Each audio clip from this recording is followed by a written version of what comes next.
네, 오늘 우리는 사도행전 38번째 시간인데요. 교회는 부활의 공동체입니다 라는 제목으로 우리가 좀 말씀을 나누기를 원합니다. 우리 한번 서로 이렇게 인사합시다. 교회는 부활 공동체입니다. 네, 교회는 부활의 공동체입니다. 그럼 교회는 큰 절기가 몇 가지 있는데 그 중에 뭐 성탄절, 추수감사절, 그리고 부활절이지 않습니까? 네, 예수님이 탄생하신 성탄절이 너무너무 의미 있고 귀한 날이죠. 그러나 못지않게 부활절도 중요한 날입니다. 왜냐하면 부활이 없다면 사실은 기독교는 존재할 수가 없기 때문에 그렇습니다. 그래서 교회는 이 부활의 공동체라는 정체성을 가지고 있다는 것을 기억할 필요가 있어요. 그래서 이 교회의 본질이 뭐냐라고 했을 때 교회의 본질이 바로 부활의 공동체라는 것입니다. 여러분, 교회의 본질이라고 할 때 본질이 무엇입니까? 그것이 원래 가지고 있는 성질이지 않습니까? 그 존재의 목적, 그것이 가지고 있는 원래의 성질, 그것이 있어야 되는 이유, 그것이 바로 우리는 본질이라고 하는데, 그럼 교회의 본질이 뭐냐라고 했을 때 교회의 본질은 예수님이 부활하신 것을 믿는 부활의 공동체라는 것입니다. 그럼 부활 신앙이 없다면 교회는 아무것도 아닙니다. 그러나 교회는 예수께서 부활하셨기 때문에 이 교회가 의미가 있고 또 교회 안에 예수 그리스도의 생명이 있는 것입니다. 예수님께서 부활하셨기 때문에 우리는 하나님의 영원한 소망과 생명을 가진 자들로 이 땅에서 살아갈 수 있다는 것입니다. 여러분, 오늘 우리가 읽었던 사도행전 13장의 내용들은 사도 바울이 이제 처음으로 대중들 앞에서 설교한 내용입니다. 바울의 첫 번째 설교이기도 하고, 그리고 이 사도행전에 기록된 몇 편의 설교들 가운데 또 중요한 설교이기도 하기 때문에 누가는 특별히 그 이전에 스데반의 설교처럼 이 바울의 첫 번째 설교를 아주 길게 기록하고 있는 것을 보게 되죠. 그런데 이 스데반의 설교를 기억할 때 오늘 읽었던 바울의 설교 내용하고 어떻습니까? 거의 같습니다. 스데반은 조금 더 길게 장황하게 구약 창세기부터 지금까지 쭉 훑어왔다면, 바울은 대개 어떤 창세기의 내용들을 생략해 가면서 이제 출애굽기에서부터 시작해서 이야기를 하는 거죠.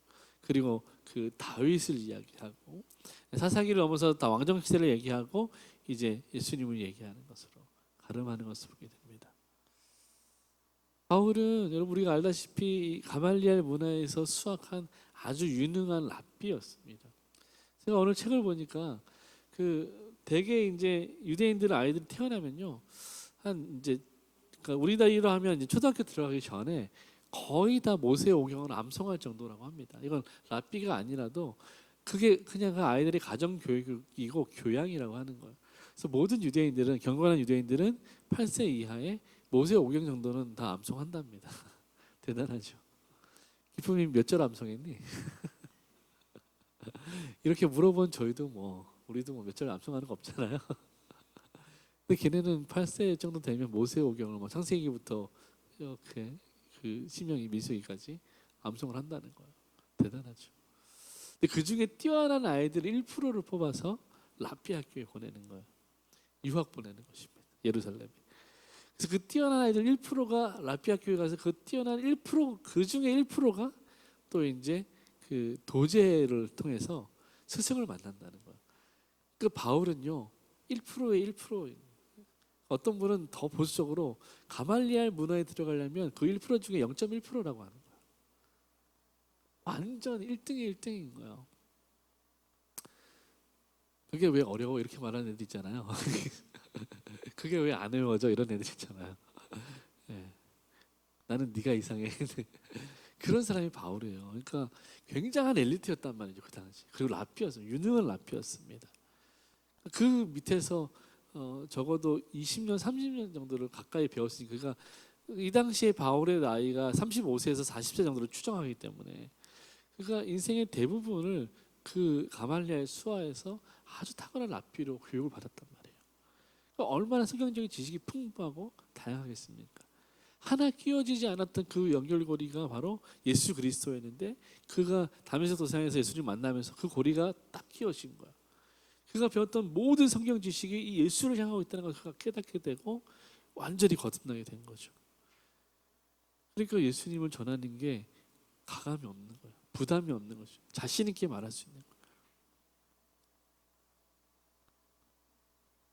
그럼 우리가 오늘 사도행전 13장을 통해서 생각해 볼 것은 첫 번째로 부활이 없으면 교회도 없다는 것입니다.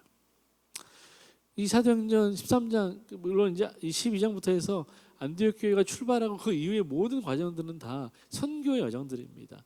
성령께서 제자들과 사도들을 보내시고 흩으셔서 그들이 흩어진 그곳에서 어떻게 복음을 전하며 살아가는지에 대한 기록이 사도행전의 기록입니다. 그러니까 교회의 팽창, 복음의 확장, 이것이 사도행전의 기록이죠. 그래서 이 모든 맥락은 보내시는 성령님과 순종하는 제자들의 모습 가운데서 나타나게 됩니다. 바울의 일행이 정말 놀라운 건 오늘 성경 13절 14절 4만이 보면 그 전에는 바나바가 앞에 기록되지만 이때부터 바울이 먼저 기록되기 시작합니다. 그래서 바울의 일행이라고 누가가 이야기해요. 13절인가 14절인가에 나와요. 그래서 바울의 일행이라고 말합니다. 그 전에는 바나바의 일행이었습니다. 근데 이제는 공식적으로 바울의 일행, 선교팀이 리더가 체인지가 된 것입니다. 바나바의 일행이 아니라 바울의 선교팀이 된 것입니다. 바울이 이때부터 주도적으로 역할을 하기 시작했다는 것이죠. 어쨌든 바울의 일행이 이 버가에서 이곳 비시디아 안디옥까지 나아간 것입니다. 지난주에 우리가 이야기했듯이 이 타우루스 산맥을 넘어가는 아주 험한 경로였습니다. 그것을 걸어서 도보로 여행하는 것이죠. 그래서 버가에서 비시디아 안디옥까지 걸어서 넘어간 것입니다. 그 험난한 길을 걸어서 몇 날의 며칠 걸렸는지 우리는 알 수가 없어요. 그냥 누가는 이렇게만 기록하고 있어요. 그들이 버가에서 비시디아 안디옥으로 갔다 이렇게만 기록하고 있어요. 몇 날 며칠이 건너는지 어떤 고생을 했는지 우리가 알 수가 없어요. 짐작할 뿐이죠. 그러나 그들은 비시디아 안디옥에 도착을 했고 이 비시디아 안디옥은 그 당시에 안디옥이 50몇 개가 있었대요. 근데 그 중에 굉장히 부흥하고 또 이게 발전된 도시였다고 합니다. 군사력도 있고 행정력도 있고 경제력도 있는 굉장히 로마 입장에서 중요한 거점 도시였다고 합니다. 그러니까 로마가 중요하게 생각하는 도시에다가 안디옥이라는 이름을 붙였는데 이 비시디아 안디옥도 역시 이런 아주 중요한 행정구역, 또 군사구역이었다고 하는 거죠. 여기에 역시 유대인들이 많이 살고 있었다고 해요. 디아스포라 유대인이 적어도 2만 명 이상 살고 있었다고 합니다. 그러니까 당연히 회당이 있었겠죠. 여러분 한국 사람들이 전 세계에 흩어져서 가는 데마다 가장 먼저 세우는 게 교회라고 하거든요. 교회가 생겼어요. 그리고 학교를 세운다고 합니다. 이 패턴이요 유대인들하고 똑같아요. 유대인들이 가는 곳마다 가장 먼저 회당을 세우고요. 그 다음에 학교를 세웁니다. 물론 회당 안에서 학교 역할도 하기도 하지만 어쨌든 회당이 아주 큰 회당이 있었습니다. 바울이 그 회당에 들어간 것입니다. 그리고 그 회당에서 진행되는 유대인의 예배에 참석한 것이죠. 바울과 바나바 둘 다 지금은 사도이지만 그 이전에 그들의 신분을 볼 때 유대인이었고 경건한 자들이었어요. 심지어 이 바울은 아주 엘리트 랍비잖아요. 그러니까 이들이 들어오는 것에 대해서 모든 사람들이 다 환영했다는 거죠. 그리고 심지어 오늘 성경에 보면 이 회당장이 이 바울 일행을 향해서 혹시 우리에게 해줄 말이 있으면 해주십시오 이렇게 권하는 것을 보게 됩니다. 여러분 그 당시에 회당의 예배를 보면 모여서 하나님 찬송하고 회당장이 성경을 읽고 그리고 이제 짧게 멘트를 하고 끝나는 거예요. 그리고 이제 회당장이 혹시라도 그 와 있는 예배자들 중에 누군가 좀 유력한 사람이 있으면 그 사람에게 오늘 말씀에 대해 우리가 읽은 말씀에 대해서든지 어떤 성경의 내용에 대해서든지 우리에게 강론할 것이 있으면 가르칠 것이 있으면 가르침을 청하는 것이 그 당시의 어떤 예배 형식이었습니다. 그러니까 회당장이 바울을 알아본 것이죠. 그리고 바울에게 가르침을 청한 것입니다. 바울이 그래서 일어나서 그 회당에서 담대하게 하나님의 말씀을 선포하고 있는 거예요.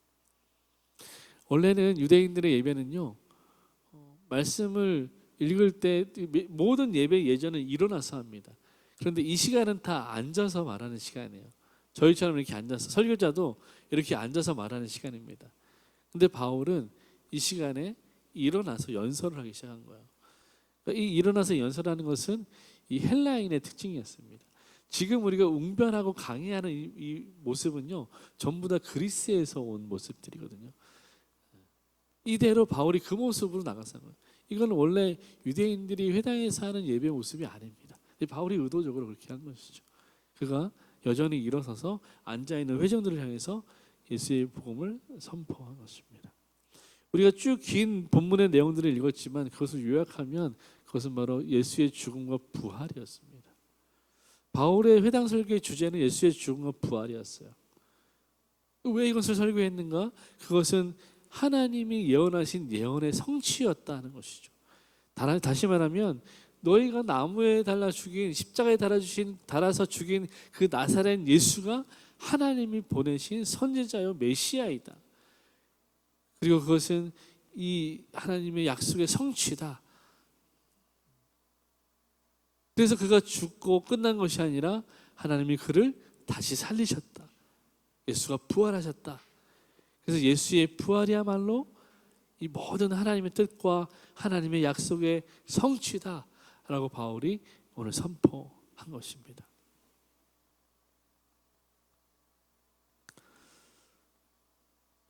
사랑하는 여러분, 이 메시지는요, 이 본문 안에서 너무 많은 신학적인 메시지가 있고 여러분에게 설교해야 될, 해석해 줘야 될 내용들이 있지만 우리가 스데반의 설교에서 이미 이런 것들을 충분히 다뤘기 때문에 이 설교가 가지고 있는 의미가 무엇인지에 대해서 오늘 좀 더 집중하기를 원합니다.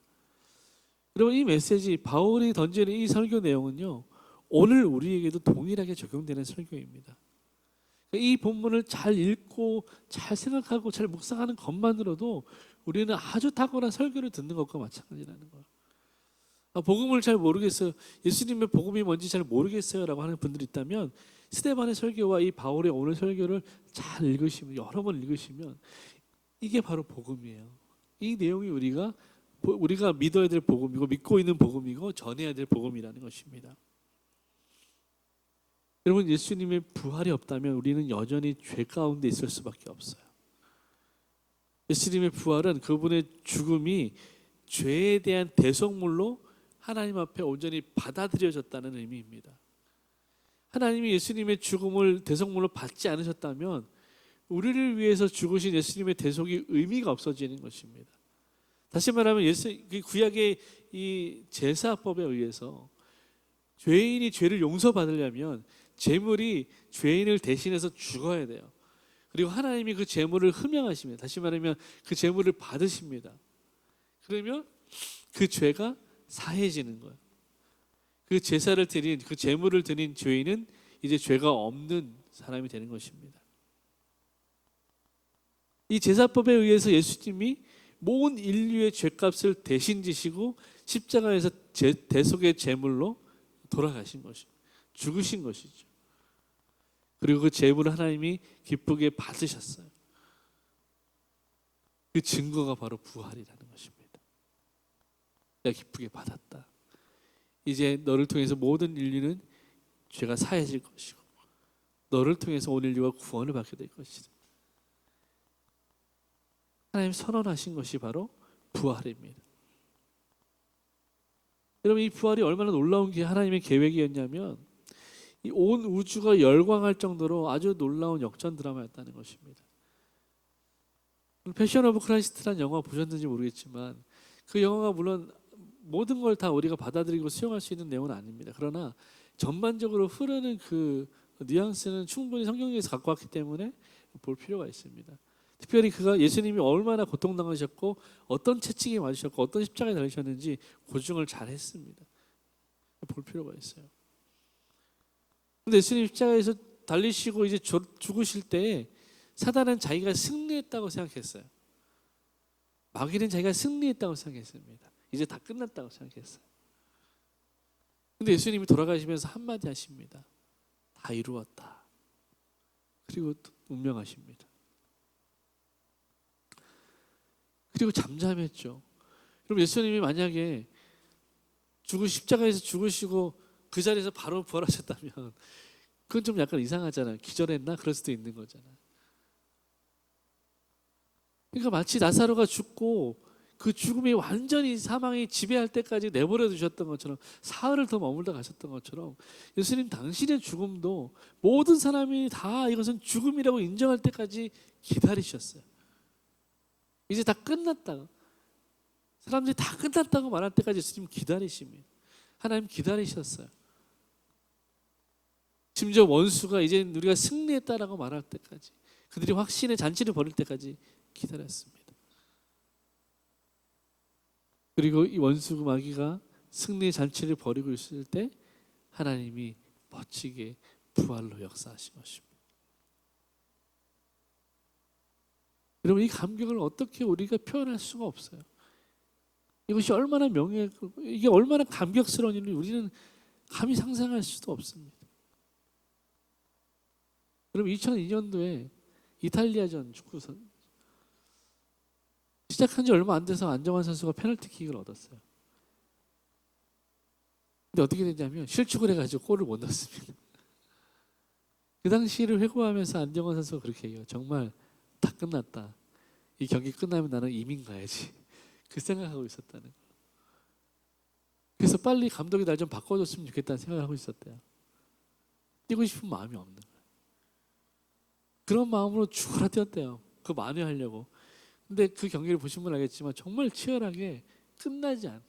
심지어 한 골을 먹었어요, 우리가 먼저. 거의 다 끝나갈 때 정말 후반 한 1, 2분 남았을 때 설기현 선수가 골을 극적으로 넣었죠. 그리고 연장전이 끝나가기 몇 분 전에 안정환 선수가 헤딩골로 역전골을 넣게 되면서 대역전. 전방에 작은, 축구도 잘 모를 것 같은 이 꼬리아가 축구 명가의 이탈리아를 이겨버린 거예요. 온 세상이. 지금도 소름 돋는데. 그때 2002년도에 우리가 어땠습니까? 와! 생각만 해도 지금도 막 흥분되고 막 그때 외쳤던 대한민국을 막 외치고 싶은데. 여러분, 예수님의 부활은요, 그보다 더 놀라운 일이에요. 그보다 더 큰 역사인 거예요. 큰 역전인 거예요. 이게 정말 소름 끼치도록 아름답고 멋지도 큰 이 귀하고 아름다운 일이라는 것을 내가 믿어져야 돼. 그게 부활에 있는 사람의 모습입니다. 그럼 다시 말하자면 부활이 없었다면 우리의 신앙도 무의미해집니다. 그래서 바울이 나중에 고린도 교회에 편지를 쓸 때 이렇게 얘기해요. 같이 읽어보겠습니다. 만일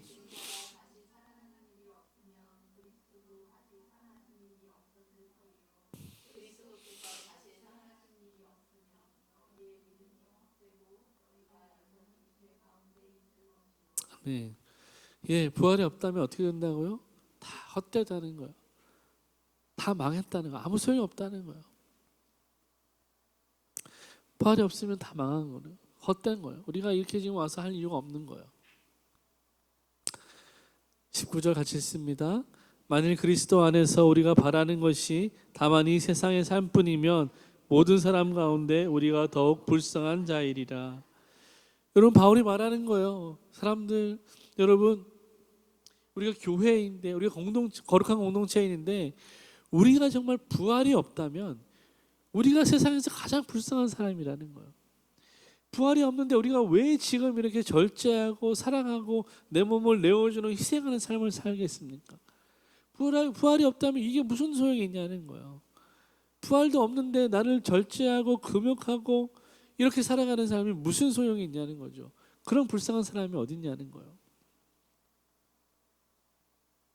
여러분, 밑빠진 독에 물 붓는 사람처럼 불쌍한 사람이 어디 있어요? 아무리 노력해도 성과가 없는다면 우리가 그 노력을 아무리 해도 소용없는 거죠. 얼마나 불쌍한 인생입니까? 여러분, 우리가 가끔 다람쥐 쳇바퀴 돈다라고 하는데 얼마나 불쌍한 거예요. 걔한테 무슨 유익이 있어요? 아무 소망이 없는 거죠. 부활이 없다면 우리가 그런 사람이라는 것입니다. 소망이 없는 거예요. 살아갈 이유가 없는 거죠.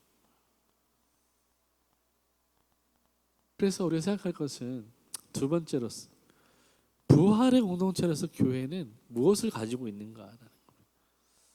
오늘 성경 우리가 영원한 소망을 가지고 있다라고 말합니다.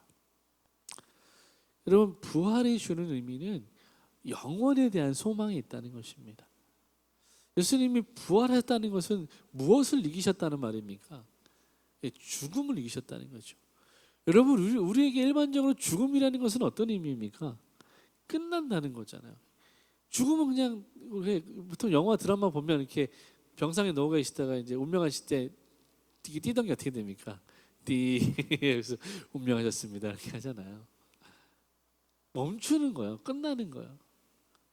근데 기독교가 말하는 죽음은 무엇이냐면 끝이 아니라 새로운 시작이라는 것입니다. 그래서 우리에게 죽음은 영원을 바라보게 하는 것이죠. 그 영원으로 들어가는 문이 바로 죽음이요. 그 문의 이름이 죽음이라는 것입니다.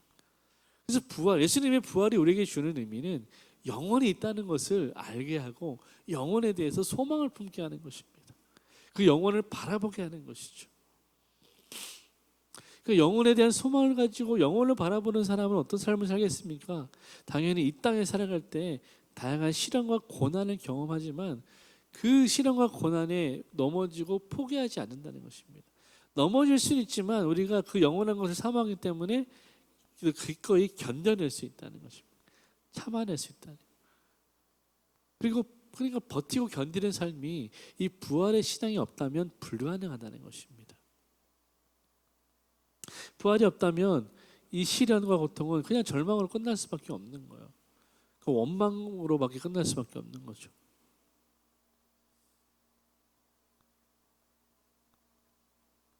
그리고 만약에 부모님이 자녀를 양육할 때 100점을 맞아와도 100원을 주고 빵점을 맞아와도 100원을 준다면 그러면 그 자녀가 무슨 생각을 할까요? 열심히 공부할까요? 계속해서? 아니죠. 애따 아무렇게나 살지 않게 어차피 100원 받는 거. 여러분, 예수를 믿는다고 하면서도 그렇게 사는 사람들이 있어요. 그들이 바로 구원파입니다. 우리는 구원 받았으니까 이제 회개할 필요 없다. 막 살아도 된다. 그게 구원파의 교리입니다. 잘못된 거죠. 뒤에서 더 얘기하겠지만 왜 잘못된 것인지.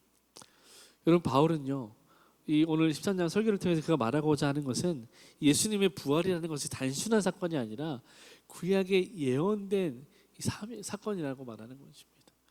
구약에 하나님께서 선지자들을 통해서 이제 메시아가 오실 것이다. 메시아는 다시 말하면 구원자인데 이 구원자가 오셔서 너희를 구원해 줄 것이다라고 말씀하십니다.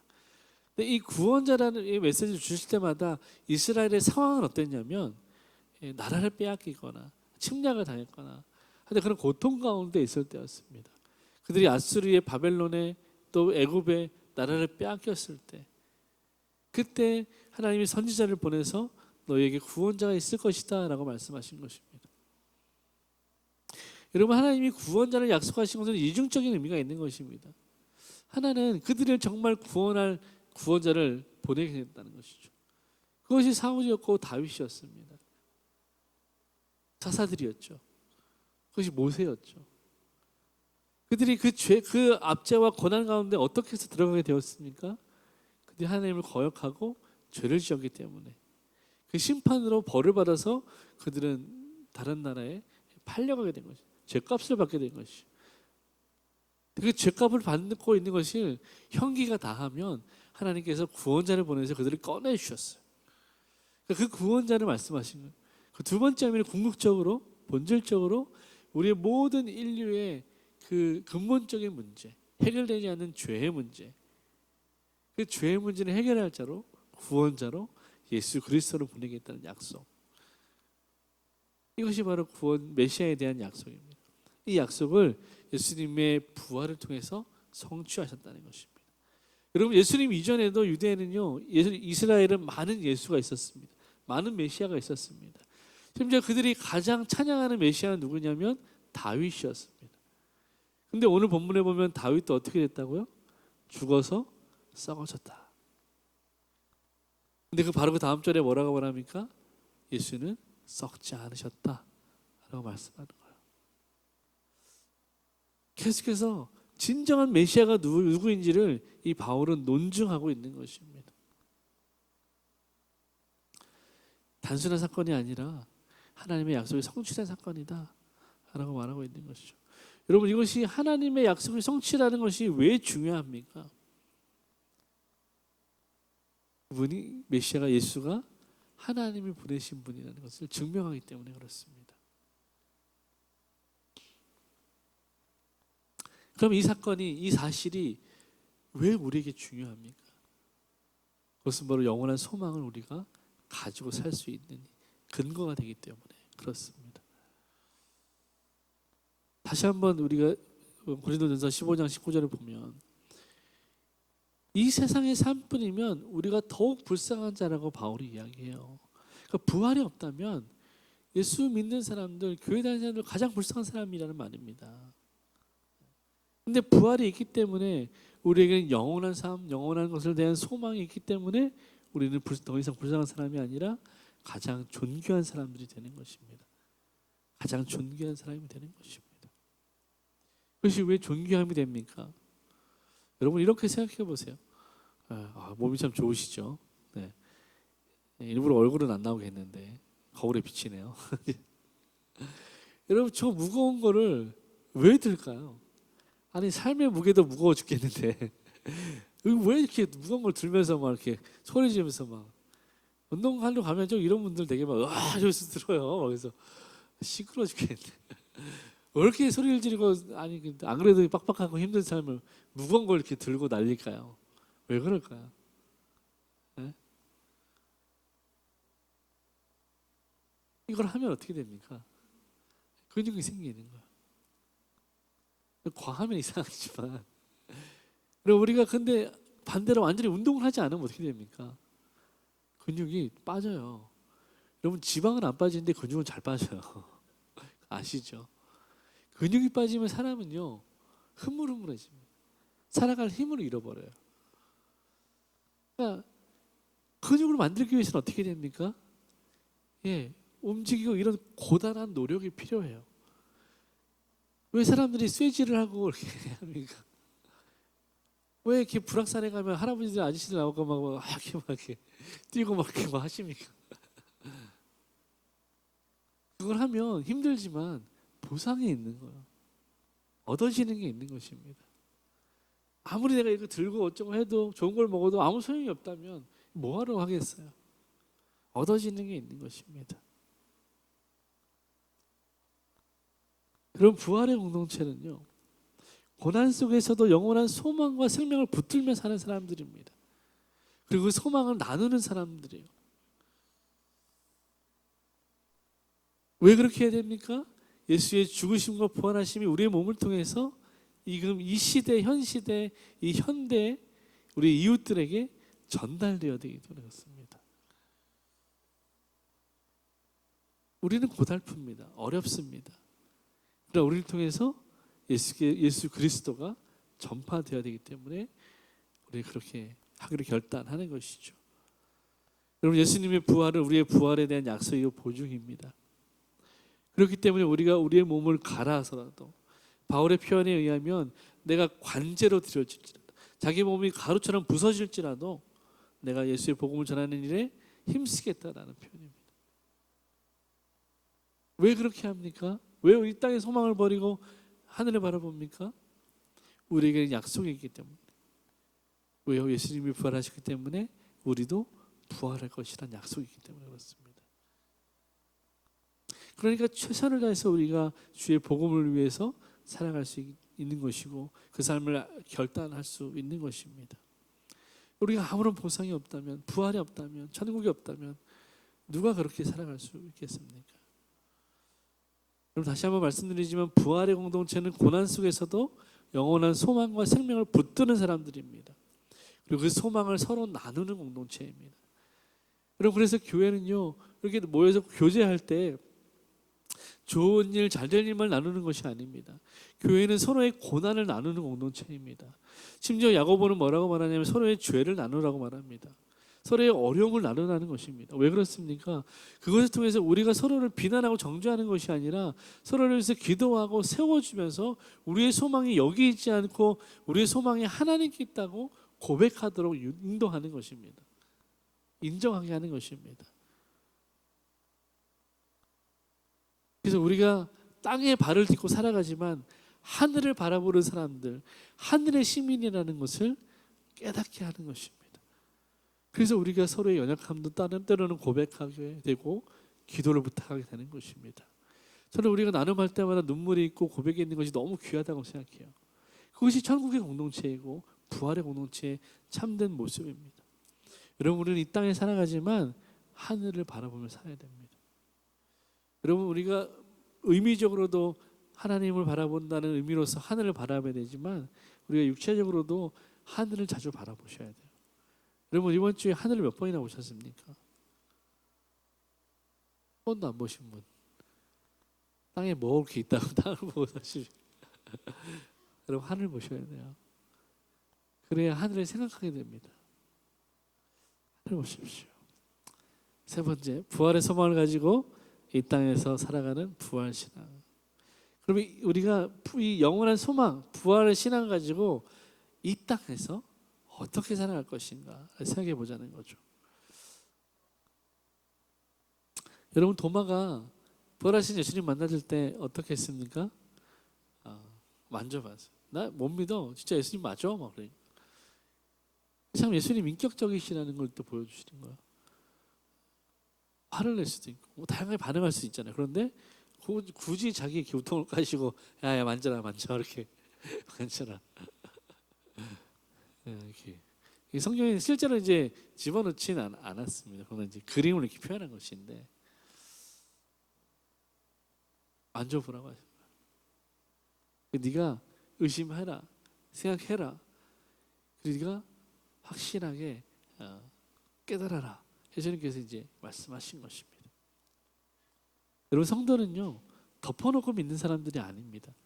성도는 질문하는 사람이 되어야 돼요. 성도는 의문을 가지는 사람이 되어야 됩니다. 바울은 그것을 상고한다라고 말했어요. 그러니까 말씀을 읽거나 어떤 신앙생활을 하면서 이게 과연 하나님의 뜻인가 아닌가 생각하라는 것입니다. 생각하는 그리스도인이 되어야 한다는 말입니다. 여러분, 우리가 부활의 공동체라는 말은 부활 신앙을 가진 사람이라는 말은 생각하는 사람이고 하나님의 말씀을 상고하는 사람이 되어야 됩니다. 이게 과연 진리인가 고민해야 된다는 것입니다. 내가 지금 하고 있는 일이, 행동이, 내 언어가 하나님의 뜻에 맞는가 고민해야 된다는 것입니다. 생각해야 된다는 것입니다. 그것이 바로 이 땅에서 부활 소망, 부활 신앙으로 사는 사람의 모습입니다. 여러분, 성도는 하늘에서가 아니라 이 땅에서 예수의 부활 생명으로 살아야 합니다. 우리가 하늘을 사는 사람들이 아니에요. 어떤 분들은 너무 영적인 것만 생각하면서 모든 일을 다 영적으로 해석하려고 해요. 그렇지 않습니다. 여러분, 몸이 아프고 독감이 들리면 어떻게 됩니까? 병원 가셔야 돼요. 어떤 분들은 죽어도 병원 안 간대요. 자기는 이미 예수님께서 나를 위해 죽으시고 부활하시기 때문에 그 보혈의 공로로 내가 다 나음을 얻었대요. 이사야 53장의 말씀이 우리가 나음을 얻었다고 말씀하셨잖아요. 그 나음이 아니거든요. 내가 나음을 얻었다는. 그래서 안 가시는 거야. 그리고 기도하시는 거야. 주님, 내가 이미 주의 보혈을 다 나았습니다. 선포하고. 그래서 막 기침하고 막 또 선포하고. 어떨 때는 그게 막 되게 신실하다라고 보일 때가 있어요. 물론 하나님이 그렇게 인도하실 때도 있습니다. 근데 대개는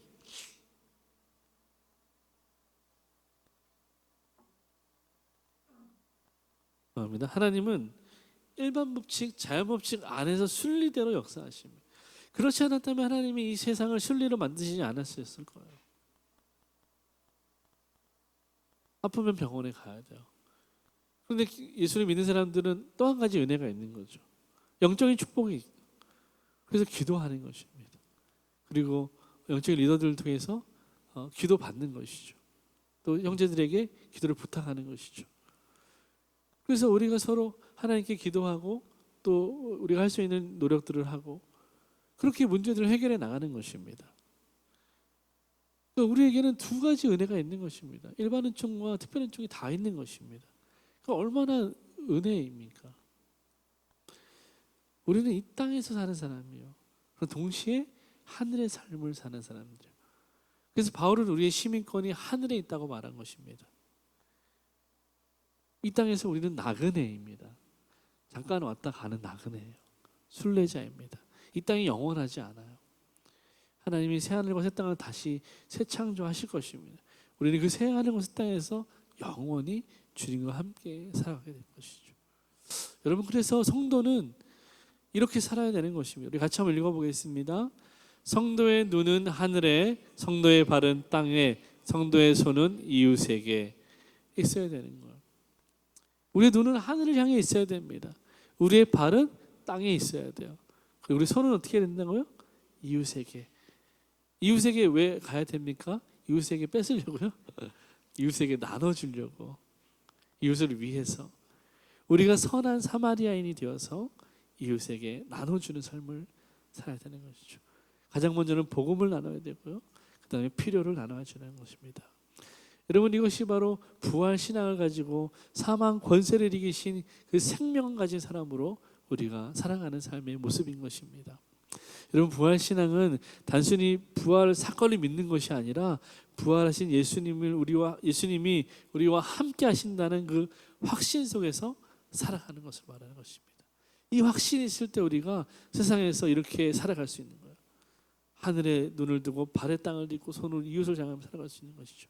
이런 삶을 예수님은 뭐라고 말씀하시냐면 소금과 빛의 삶이다 라고 말씀하신 거예요. 소금과 빛의 삶. 여러분, 소금의 특징은 무엇입니까? 맛을 내는 것입니다. 그리고 부패하지 않게 하는 거예요. 저는 저와 여러분이 들어가 있는 여러 속한 모든 곳에서 소금 되기를 축원합니다. 여러분이 들어가면 그 공동체가 살아나는 거예요. 그 공동체가 색깔이 살아나고 그 공동체가 맛있는 공동체가 되는 것이죠. 어떤 의미인지 여러분 가져 해석하시죠. 맛있는 공동체가 뭘까? 의미 있는 공동체가 된다는 것입니다. 가치 있는 공동체가 된다는 것입니다. 또 한 가지, 우리가 빛으로 살아가야 됩니다. 우리는 이미 빛이에요. 예수께서 우리 가운데 계시기 때문에 우리 안에 빛이 있습니다. 그 빛으로 어떻게 빛을 비추며 살아갈 것인가? 예수님은 우리에게 그 빛을 숨겨두지 말고 높은 곳에 두고 살아가려고 말씀하십니다. 무슨 말입니까? 그 빛을 비추며 살아가라는 말입니다. 저는 저와 여러분이 세상 가운데 여러분이 속한 곳에 가정과 직장과 사업에서 빛으로 살아갈 수 있기를 축원합니다. 그래서 여러분이 가는 곳마다 어둠이 떠나가고 빛이 비춰지고 생명이 살아나는 역사들이 있기를 축원합니다. 여러분, 빛의 특징은 무엇입니까? 밝힌다는 것. 그리고 또 한 가지, 따뜻하게 하는 것입니다. 그래서 여러분이 들어가는 곳마다 밝아지고 따뜻해졌으면 좋겠습니다. 그렇게 되기를 믿습니다. 네. 여러분, 예수님의 그 세 가지 대사역이 있는데요. 예수님 이 땅에 사실 때 세 가지 사역하셨어요. 가르치고 전파하고 치유하셨습니다. 이것이 바로 우리가 이 땅에서 빛과 소금으로서 해야 될 역할입니다.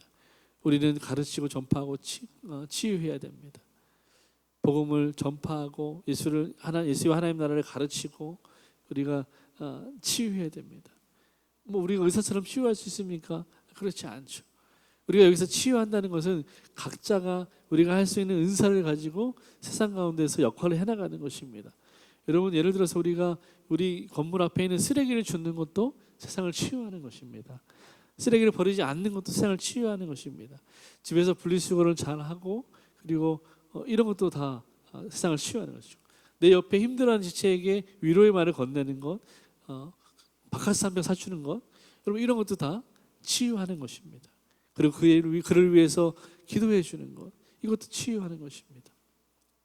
어렵게 생각하지 마십시오. 여러분, 이것들을 우리가 하는 것이 바로 빛과 소금 역할을 감당하는 사명입니다. 그리고 가장 그래서 좋은 이 시대의 도시 선교, 우리가 세상의 소금과 빛으로 살아가는 현대 교회의 모델은 뭐냐면 바로 환대하는 것입니다. 식탁의 공동체를 꾸리는 것입니다. 사람들을 가정으로 초청하는 것입니다. 그리고 사람들을 우리 식탁으로 초청하는 것입니다. 그래서 식탁을 나누는 것이죠. 이 식탁을 나누면서 어떻게 합니까? 1세기 교회의 모습을 보니까 아마도 브리스길라와 아굴라였던 것 같은데요. 이 부부가 그 가정을 오픈해서 매주 가정을 오픈해서 사람들을 집으로 초청했어요. 그리고 그들에게 먹을 것을 제공했습니다. 그래서 아이들은 아이들끼리, 어른들은 어른들끼리 모여서 예배드렸어요. 그리고 처음 오는 분들을 환대했습니다. 뭐 나이나 어떤 그 인종이나 아무것도 제한을 두지 않았어요. 모두 다 초청했습니다. 그리고 공평하게 먹을 것을 주고 예찬을 나누고 그들과 함께 예수님에 대해서 이야기했어요. 복음을 전했습니다. 이게 1세기 교회의 모습이었어요. 우리가 지금 이렇게 마가교회가 하고 있는 것이 사실은 이런 교회의 모습입니다. 말씀을 나누고 같이 식탁 교제를 나누고 쉐어링하고 이런 게 다 1세기 교회의 모습이에요. 근데 이것이 우리 교회 안에서 이 주일 하루만 하는 것이 아니라 여러분의 삶 속에서 이 일들이 진행돼 나가는 것이 바로 우리가 소금과 빛의 역할을 잘 하는 것입니다. 그래서 여러분 할 수만 있다면 여러분의 가정을 오픈하고 손님을 초대해서 식탁 교제를 나누면서 그와 함께 삶의 이야기를 나누면서 자연스럽게 예수를 전하는 것이죠. 전한다기보다는 예수님에 대해서 말하는 것입니다. 예수 믿어라 이게 아니라 내가 교회를 다니는데 내가 예수를 믿는데 이런 것이 너무 좋다. 이것이 감사하다. 이것이 은혜이다. 이런 것을 나누는 것입니다. 그 나눔 가운데 자연스럽게 듣는 이들은 질문이 생기고 관심이 생기고 그러면서 자연스럽게 예수를 만나게 되는 것이죠. 그리고 그들이 성령께서 역사하셔서 그들이 예수를 궁금해하고 교회를 궁금해하면 그들의 손을 잡고 이제 교회 공동체로 나오는 것이죠. 이게 1세기 교회의 모습이었습니다. 이 시대의 선교의 모델이 있다면 저는 이것이라고 생각합니다. 우리가 각자가 가정에서 학교에서 직장에서 사회에서 이런 환대의 모습을 보여주는 것입니다. 그리고 우리의 신앙을 전하는 것입니다. 말하는 것이 나누는 것이죠. 여기서 전하는 것은 어떤 강압적으로 설교하듯이 선포하는 것이 아니라 나눔을 말하는 것입니다. 나누는 거예요. 자연스럽게 그들이 듣게 하는 것입니다. 이것이 오늘 우리가 부활하신 예수님과 함께하는 삶의 모습이라는 것입니다. 우리 한번 같이 읽어보겠습니다. 시작. 우리의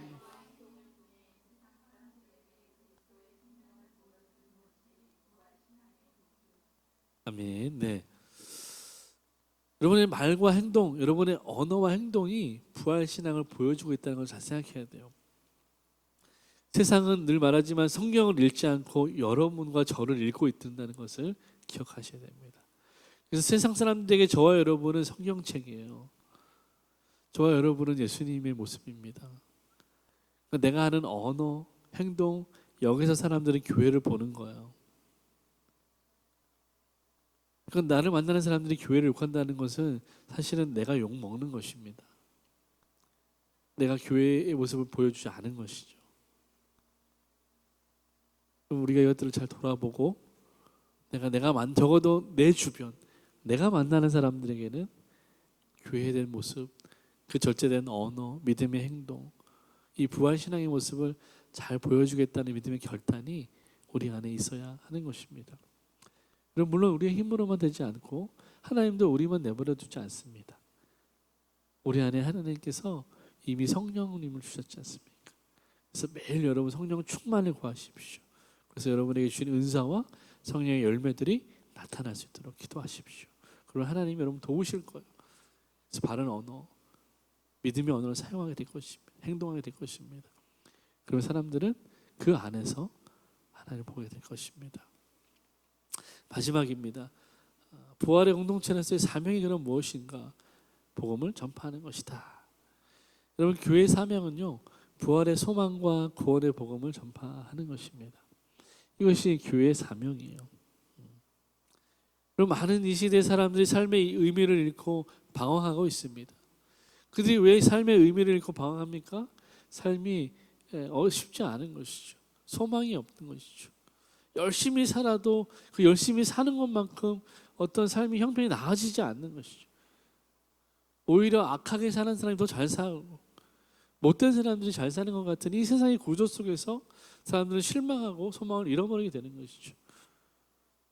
때로는 기도하고 또 믿음으로 살려고 하지만 늘 손해만 보는 것 같아요. 점점 사람들이 그러니까 삶의 의미와 방향을 잃어버리는 것입니다. 그러니까 많은 청년들이 교회를 떠나는 것이죠. 그러나 그럼에도 불구하고 이런 소망과 삶의 방향을 잃어버린 사람들에게 영원한 소망을 줄 수 있는 것은 오직 교회밖에 없다는 것입니다. 오직 부활의 소망을 가진 저와 여러분밖에 없다는 것입니다. 여러분, 최강희 씨가 참 신실한 크리스찬이에요. 이 친구가 어릴 때부터 연예계 활동하면서 너무너무 깊은 우울증에 빠집니다. 헤어날 수 없는 우울증에 빠졌어요.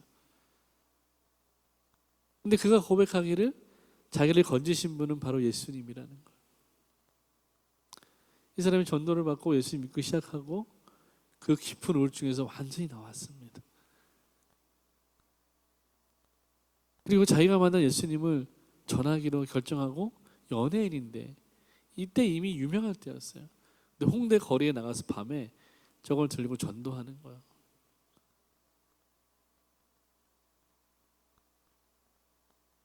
홍대에 이런 사람들이 모여서 주일 저녁에 예배를 드리는 거예요. 사람들이 클럽에 가고 술 마시러 갈 때 거기서 예배 드리겠다고 결단한 사람들이 생겨나기 시작한 것입니다. 지금 거기 교회들이 생겨났어요. 교회들이 예배하고 있습니다. 그 도시 한복판, 세상의 문화와 타락의 극심한 그 한복판에서 하나님을 예배하는 사람들이 일어난 것입니다. 너무너무 작은 마이너리티, 소수죠. 근데 하나님 나라에서 그들은 너무너무 큰 자들입니다. 그들이 기도하기 때문에 이 땅에 살아나게 되는 것이죠.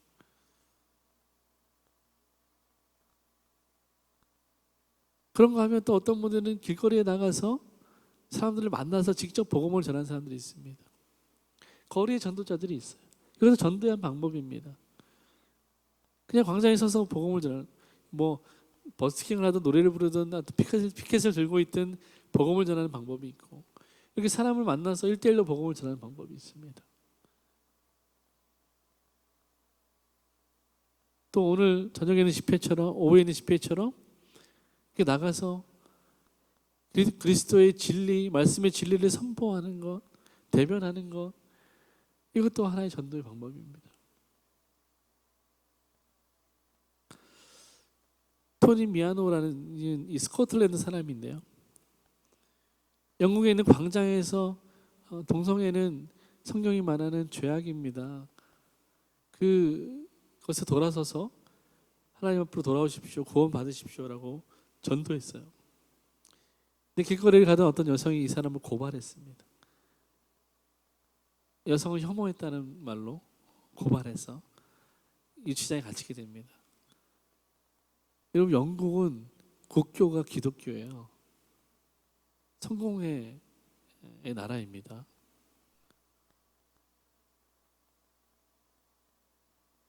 그런데 그런 나라에서 동성애는 성경이 금하는 죄라고 말했다고 고발을 당하고 유치장에 갇혔어요.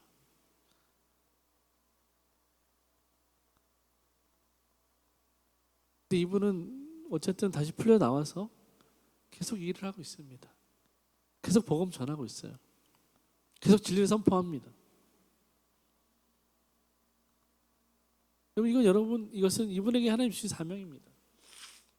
여러분에게 그렇게 하라고 말씀드리지 않겠어요. 여러분은 여러분의 사명이 있어요. 여러분이 할 수 있는 사명이 있습니다. 하나님 분명히 주셨어요. 분명한 것은 이것입니다. 같이 읽어보겠습니다.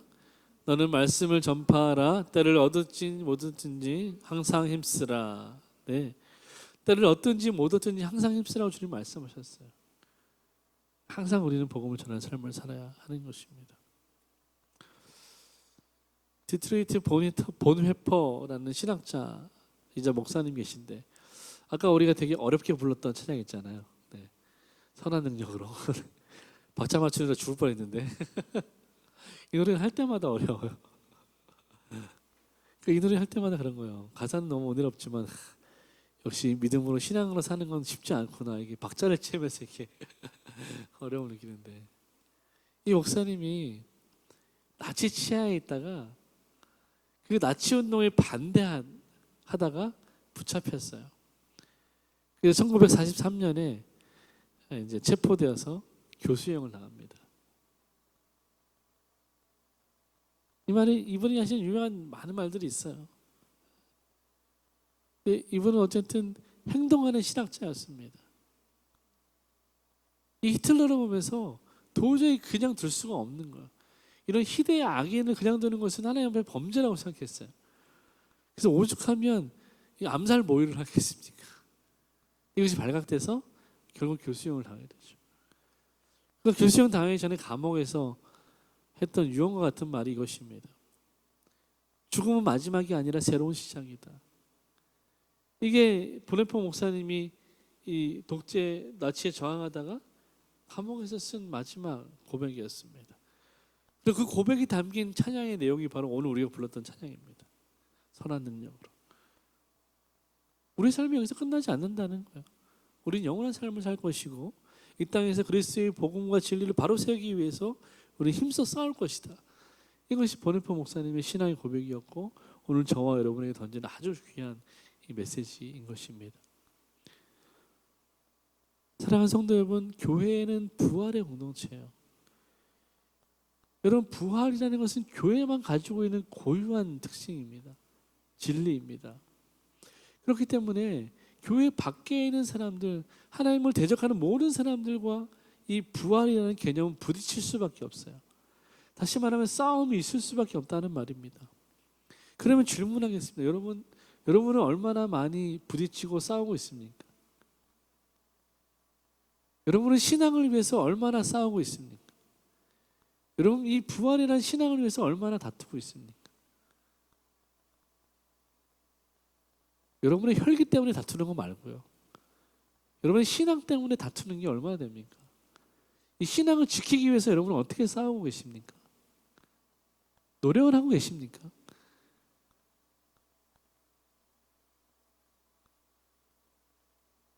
여러분, 예수님의 부활이 우리의 부활이라는 걸 믿는데 그냥 믿고 끝나버리는 경우가 너무 많은 거예요. 그래, 이 부활이 내 부활이지. 난 죽어도 천국갈 수 있어. 나 먼저 가야지. 이러고 이제 자기만 천국갈 것처럼 이렇게 사는 사람들이 있어요. 저도 이렇게 말하지만 늘 부끄럽습니다. 그래서 우리에게 부활을 주신 것은요, 너만 천국 가라고 주신 것이 아니라 너를 통해서 이 땅에 많은 영혼들, 어둠 가운데 신음하는 영혼들 같이 데려가라고 우리를 부르신 것입니다. 그들에게 전하라고 부르신 것입니다. 여러분, 한 영혼을 구하는 것은 내가 죽을 만큼 힘든 거죠. 아니, 죽어야 되는 일입니다. 바울과 그 일행이 타우루스 선명을 넘어갔다니까요.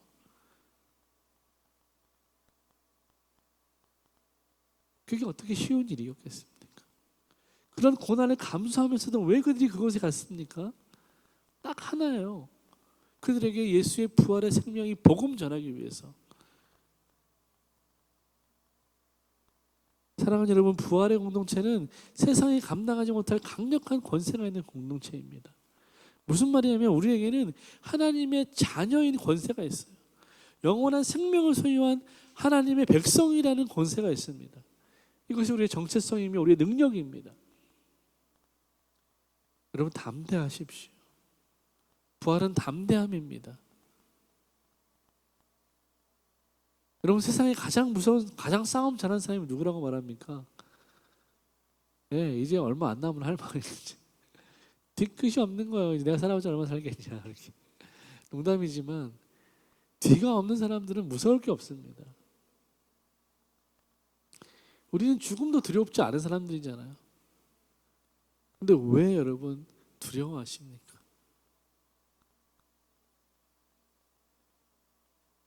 여러분, 우리는 왜 두려운지 알아요. 내가 살아있기 때문에 그래요. 내 욕심이, 내 마음이 살아있는 거야. 십자가에 이미 오빠가 죽었는데 난 아직 사는 것처럼 그러고 있는 거야. 그러니까 그거 빼앗기고 싶지 않아서 부활 소망을 자꾸만 밀어넣는 것입니다. 우리 다 마찬가지입니다. 사랑하는 여러분, 이 세상 속에서 부활 생명과 소망을 전하는 그런 교회, 그런 공동체, 그런 한 사람, 한 성도로 우리 이 한 주간 잘 살아갈 수 있기를 주님으로 축원합니다. 기도하겠습니다. 참 좋으신 주님 감사합니다. 하나님, 오늘 주신 말씀처럼 우리가 부활의 신앙을 굳게 붙들고 이번 한 주간 세상 속에 살아갈 때 부활의 생명과 소망을 전하는 교회로 살아갈 수 있도록 도와주시옵소서. 주님, 내가 죽고 예수로 사는 삶이 우리 삶 가운데 펼쳐질 수 있도록 더 나를 내려놓고 내가 이제 그것들을 통해서 죽었다고 선포하고 믿음으로 살아갈 수 있도록 주님 역사하여 주옵소서. 바라기는 날마다 성령의 충만함 부어주셔서 성령의 능력으로 사는 성도를 다 될 수 있도록 주님 함께하여 주시옵소서. 감사하고 예수님의 이름으로 기도합니다. 아멘.